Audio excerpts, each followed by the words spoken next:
idol, kalahating oras na siya dyan. Pasisiw ko yan mga idol. Yan. Hindi siya makababa kasi may nagbabantay oh. Yan. Nagbabantay si Ana. Ana, bantayan mo si ano, si Titik.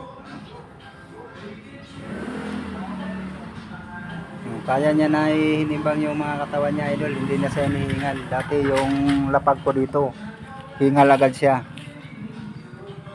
Nakadalawang ano lang siya dyan, nakadalawang duyang ko lang, hindi na siya hiningal. Tingnan mo. Oh. Hindi man lang umanga ano niya. Hindi siya makababa kasi binabantayan siya ni Titik oh. Titik, halika. Ito ito eh. No, batayan mo si Titik, eh baka magano. Habang nagluluto kasi ako mga idol, tinitrain ko yung manok ko. Kasi nagluto ako ng paksiw mga idol, may kasamang talong. Yan. Ano, tulingan, kapanin ko.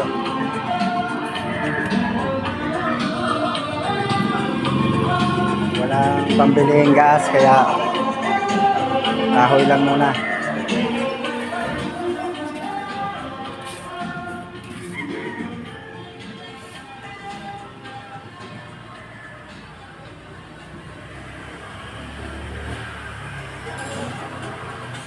Kaya niya na inimbang katawan niya.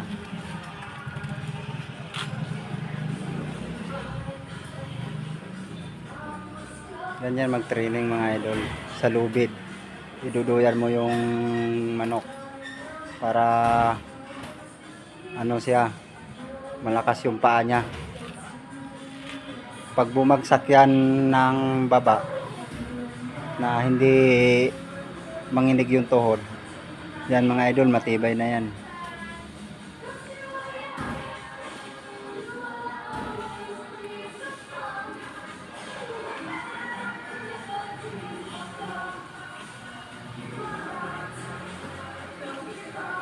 Bayaan ko lang yan hanggat bumaba siya mga idol.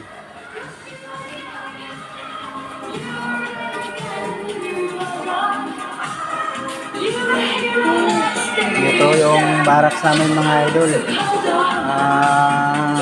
Kami lang kasi naiiwan dito kasi matin over na sa Lunes yung gawa namin bahay. Kaya may sadlayan kami. Habang nag-aantay kami sa pangalawang layout, dito muna kami.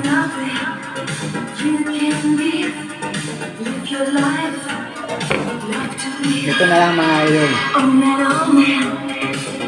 Maraming salamat.